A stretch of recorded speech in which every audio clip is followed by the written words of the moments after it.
मस्त लिंबू बिंबू टाचण्या बिचण्या लावून गमिल्यात पाहतोय तर डायरेक्ट सापाचं पिल्लू. कसं काय पब्लिक टकाटक चकाचक मकामा तुमचं स्वागत करतो आपल्या नवीन व्हिडिओमध्ये. तर मस्त जेवण बिवण झालंय आपलं, 12 वाजले, चाललोय आपण शेडवरती. तर चला आज काही बांधायला थोडा टाइमच झालाय, चला जाऊ शेडवरती. मस्त इथं चौफुलीवरती आलो होतो, इकडं कोणत्या नाही घातली. लोकांना काय भेटत काय माहिती. आज तर वार रविवार आहे, दुपारचे 12 वाजले. आता हे बघ कोणीतरी मस्त लिंबू बिंबू टाचण्या बिचण्या लावून हे असं करून काय भेटत काय माहिती लोकांना. काय माहितीच नाही, इतक्यात आलो आता देतो लुटून. सापडला पाहिजे फक्त. काय म्हणणं आहे तुमचं याच्यावरती? काय म्हणणं आहे की हे जे नाही मग एखाद्याला कमी जास्त झालं समजा, मग ती करताना तू जो करतो समजा कशासाठी करतो, मग तरी कशासाठी करतो का त्याचं काहीतरी त्याचं दुखणं असेल तो दुसऱ्याच्या बोकाने घालायच्या मागे. आता हे लुटू राहिलो मी, काय होईल का मला? हे देव राहिलो लुटून. हे काय कोणी केलंय? या शिडे म्हणून उद्योग करते बिवा लावलाय. मित्रांनो देव राहिलो आपण लुटून, काही झालं तर तुम्ही साक्षीदार राहा. आता लिंबू टाचणे बिचणे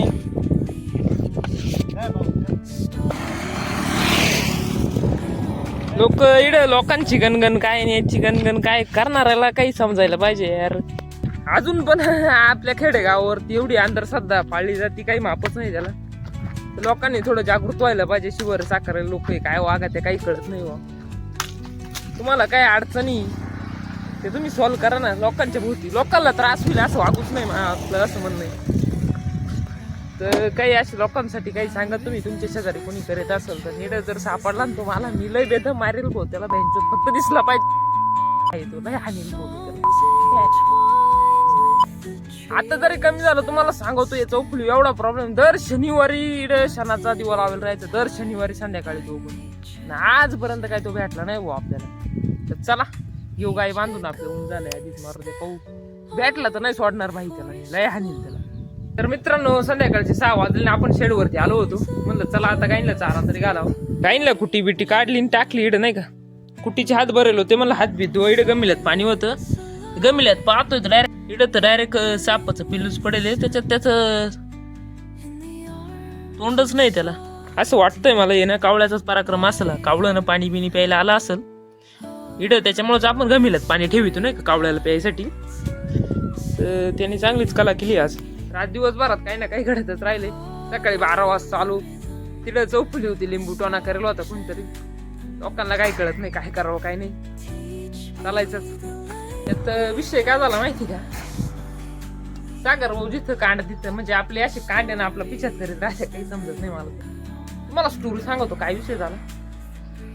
आपल्याला तामट्याला पाणी सोडायचं होतं. आपली जी घरची विहीर आहे तिच्यात काही पाणी नाही, तिच्यात मोटर आहे ती लाईट यूज झाली. आणि इकडे सोलरची विहीर आहे नाही का, तिकडे पाणी स्टॉक करून ठेवले आपण. मग ती चालू करू म्हणलो नाही का, ती मोटर चालू केली मी, तिचं पाणी डायरेक्ट तांबट्यावरती आपलं बरं.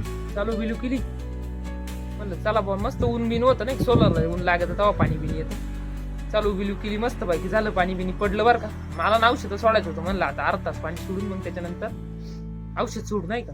10-1 मिनिटं नाही का एकदम व्यवस्थित मोटर चालली. मग काय झालं, आलं आवाट वरून आले डग, पडलं पाणी कमी. म्हणलं आता काय ड्रिप चालणार नाही मोटर, दावं काय सारखं आहे ना. मग म्हणलं आता घरची हिरीत पाणी टाकून, मग लाईट आली का 12 वाजता मोटर ढळू. मग घरची हिरीत चालू करून ठेवली. मग 1-1.5 तास चालूच ठेवली मोटर नाही का. मग अर्धा-1 तास घरची मोटर चालली अशा हिशोबात. कारण 12 ते 5 लाईट होती. म्हणलं 12 वाजता चालू करावं, 12 वाजता चालू करावं. 12 वाजता तर एवढं ऊन पडलं कडक, काय मापच नाही. म्हणलं आता एवढ्या उन्हाचं पाणी सोडून उपयोग नाही तामट्याला. एवढ्या उन्हाचं जर पाणी सुटलं तर अजून वापरत. मग काय केलं, घेतलं झोपून मस्त. 3 वाजता उठलो, थोडं शिराळ झालं होतं नाही. 3 वाजता थोडं परत डग बिग वातीवरण झालं. गेलो 3 वाजता, बस फक्त बटन दाबलं मोटरीचं, डिप्पीवरती फ्यूज गेला बाई. म्हणलं आता काय डिप्पी फ्यूज गेला, आता कोण बसेल टाकाय नाही, एकटाच होतो मी. मग आपण 2 फ्यूज मोटर डळू टाकले, 1 फ्यूज काढून सिस्टर जोडले मस्त बाईकी केली. परत बटन दाबलं, पिटीतलंच फ्यूज गेला आपला. असा तो विषय झाला. आईला लई डोकं दुखायला लागलं. म्हणलं आता काय करायचं, आता पर्यायच नाही. मग काय केलं, सारखं फ्यूज जाऊ सुटलं नाही का. आता काय पर्याय नव्हतं त्याला. कंडेन्सर जोडायला गेल्यावर सारखं फ्यूज मारू सुटली मोटर. म्हणलं काय गडबड झाली. गेलो डीपीवरती फ्यूज टाकला, इकडे आलो, परत वायरी विरी व्यवस्थित जोडून घेतल्या, बटन दाबलं, पाणी ओढलं मोटरीनं, रिटर्न बंद करणार, परत लाईट गेली. तुम्हाला सांगतो लाईटच आली नाही अर्धा तास परत. असं तर कांड होतं बरोबर. मला मी म्हणजे काही करायचं लोक काहीतरी होणार म्हणजे डायरेक्ट असं विजेली किती झालं 100%. योगा 4 वाजता कोणाला लाईट आली, मोटर चालू झाली, पाणी सोडलं, औषध सोडलं, असे तर काही क्वांटिटी झाले आजचे. तर असा दिवस आजचा पार पडला. आजचा व्हिडिओ आवडला तर लाईक करा, शेअर करा.